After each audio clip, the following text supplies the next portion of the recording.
Salut tout le monde, j'espère que vous allez bien et on se retrouve aujourd'hui pour le volume 3 de notre série Apprendre à raisonner. Sans perdre de temps, démarrons avec la question 1, un classique de chez classique, hein. Quelle figure complète la séquence de gauche? Première chose à faire, on perd pas de temps, on regarde la constitution de chaque ligne ou de chaque colonne. Commençons par la première ligne, on a ici 4 points, puis 2 points, puis 3 points. Exactement la même constitution sur la deuxième ligne. Ça ne donne rien avec la troisième ligne qui démarre avec 1 point, puis 5 points. Ok.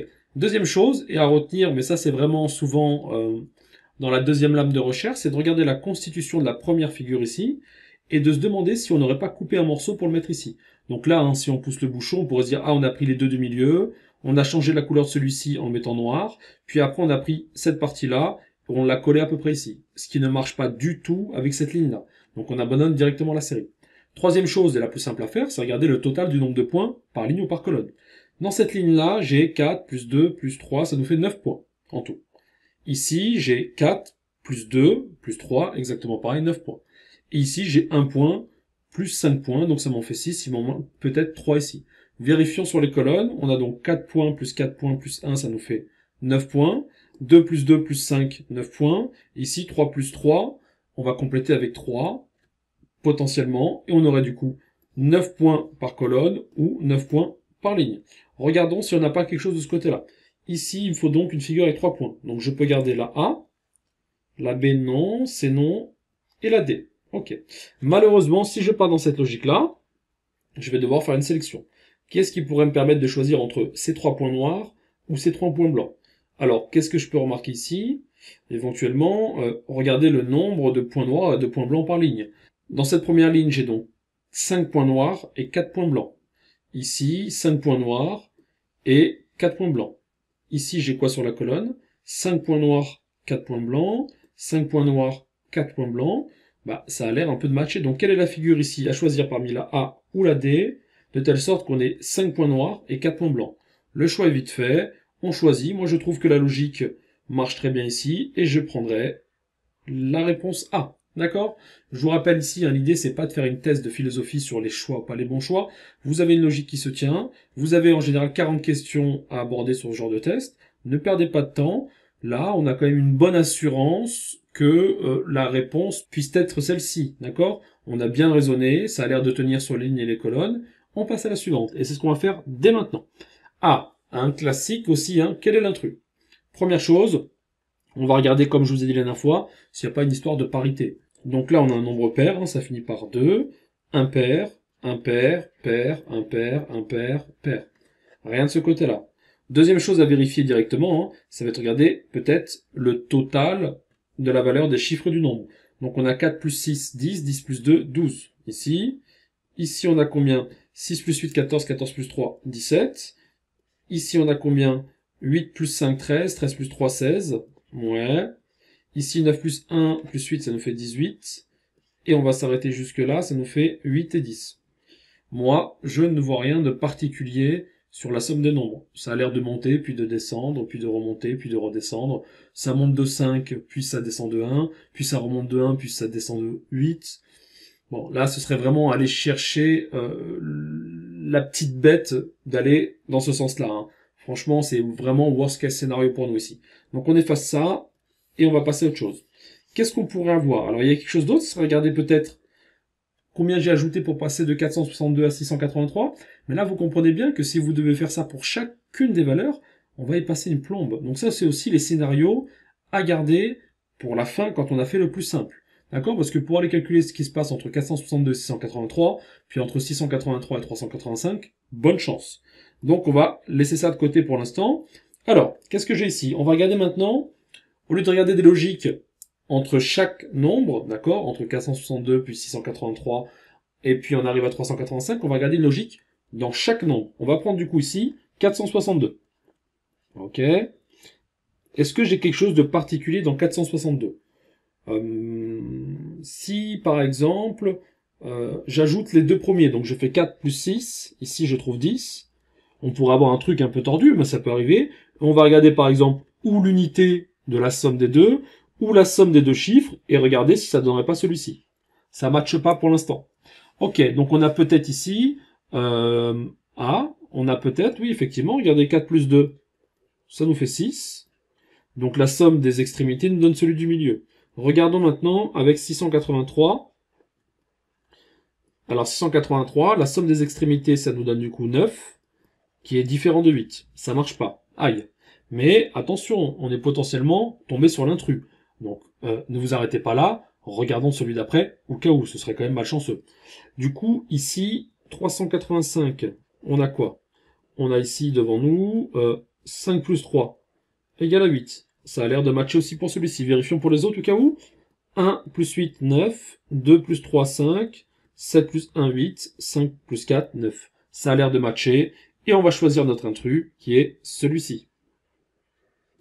Et voilà, donc vous voyez, il n'y a pas de chemin précis, il n'y a personne qui pourrait dire « Oui, j'avais vu dès le début que... » Non, il faut tâtonner, il faut chercher. On se fixe un temps, d'accord, maximal par question. On essaye plein de petites choses assez rapidement. Et si ça passe pas, c'est pas grave, on passe à la question d'après. Et s'il nous reste un peu de temps, on revient à la question. Allez, on passe à la question 3. Pareil que la dernière fois, hein, classique. On a un petit carré et on a un petit truc au-dessus, ou à droite ou à gauche, et il faut trouver la valeur du point d'interrogation. On a donc ici, dans le premier carré, donc on a cette constitution-là avec le chapeau 5. Ici, pareil, avec un chapeau 4, et il faut trouver le chapeau qui est ici. Alors, on va peut-être tenter de commencer par le plus simple, hein, comme je vous l'ai dit, l'addition. On va additionner tous les nombres en bas, et on va regarder ce que ça donne, d'accord? Donc dans le premier ici, j'ai quoi? 8 plus 5, 13, 13 plus 7, 20, 21. Ok. Ici, j'ai combien? 7 plus 6, 13, 13 plus 1, 14, 14 plus 9, 23. Ok, est-ce qu'avec 21, je peux peut-être bidouiller, ici, pour arriver à trouver une logique qui me donnerait 5? Bon, 2 fois 1, 2, 2 plus 1, ça nous fait 3 pour arriver à 5. Avec 23 non plus, je vois pas grand-chose. On va peut-être lâcher l'affaire de ce côté-là, d'accord? Et on va essayer de trouver quelque chose d'autre. Très bien. Si on regarde par exemple des multiplications, qu'est-ce qu'on pourrait avoir ici? On pourrait avoir, je sais pas, par exemple 8 fois 5, 40, 1 fois 7, 7, et 40 plus 7, 47. Ici on a quoi? 42 et 9. Est-ce qu'on a quelque chose? 40 plus 7, 47. Si on additionne les chiffres, ça nous donne rien de bon. Pareil pour le 42. 42 plus 9, ça nous fait 51.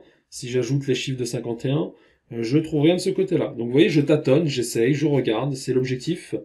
Et c'est ça qu'on vous demande finalement. Alors peut-être en croisé, ça nous donne quoi? Comme ça. Ok, on a du coup... c'est pas la peine de faire avec l'addition, hein. L'addition est, on va dire, commutative. Donc si vous avez fait 8 plus 5 plus 1 plus 7, vous avez fait 8 plus 7 plus 1 plus 5. Alors avec la multiplication, ça va pas nous donner la même chose. 8 fois 5 plus 1 fois 7, ça ne donne pas pareil que 8 fois 7 plus 1 fois 5. Donc ça nous donne ici 56 pour la première diagonale et 5 pour l'autre. Ça nous fait du coup 61 au total. Ok. Ici, ça nous donne du coup 7 fois 9, 63. 63 plus 6, 69. Ok, ça ne donne rien de bon de ce côté-là. Passons, passons, passons. Donc vous voyez, des fois c'est un petit peu embêtant, hein. On sait pas trop comment s'y prendre.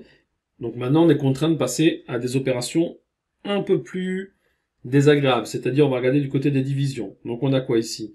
8 n'est pas divisible par 5, non plus 6. Si on prend 85 qu'on a ici avec 17, est-ce que le 17 est dans la table de 85? Donc ça il faut prendre votre papier, hein, ou le faire de tête. Donc on a quoi? 17, et on va regarder s'il est dans la table de 85. Donc on va multiplier par 5 pour avoir 50. Et x 7, ça nous donne 85. Ok.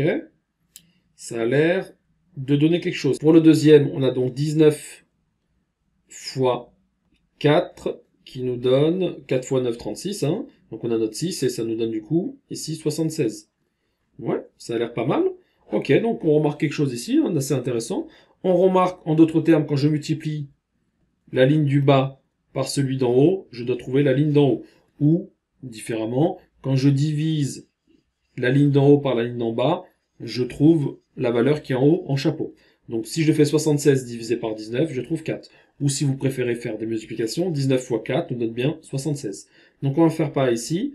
Quel est le nombre que je dois multiplier par 13 qui nous donnerait 91? Ou, différemment, quel est le résultat de la division de 91 par 13? Donc ça, c'est à vous de poser les choses ou de le faire rapidement. Donc si vous voulez mon avis, c'est pas la peine d'essayer d'être toujours précis. Regardez, si vous faites 4 fois, 10 c'est des patates, ça n'aura jamais 91. 5 fois non plus, 6 fois on est à 60, c'est pas suffisant. 7 fois, on commence à regarder ce qui se passe. 7 fois 10, ça nous fait combien? Ça nous fait 70. 7 fois 3, 21. 70 plus 21, 91. Et ici, on trouve donc la valeur de 7. Et 7 sera du coup, notre réponse à cette question. Allez, on regarde celui-ci maintenant. Qu'est-ce que c'est que ce bazar? Du coup, ici, ah oui. Donc là, j'ai des valeurs partout, j'ai la tête qui tourne. Première chose à voir, on a dit, on a donc ici une valeur centrale qui divise ces deux parties de camembert et qui a l'air d'être au-dessus et de regarder ces deux parties de haut. Donc on va faire 7 plus 4, 11, ça donne pas ça. Ok, 1 plus 7, 16, ça donne pas ça. 7 fois 4, est-ce que ça donne 13? Non plus. 7 fois 9, 56, j'ai rien de ce côté-là. Ok. Sur les soustractions, j'ai rien non plus. Donc ici, j'avais quoi? Ah, il y a quand même quelque chose. Quand j'avais fait 7 plus 4, j'avais trouvé 11. 11 n'était pas là, mais 11 était là. Ici, j'avais dit quoi?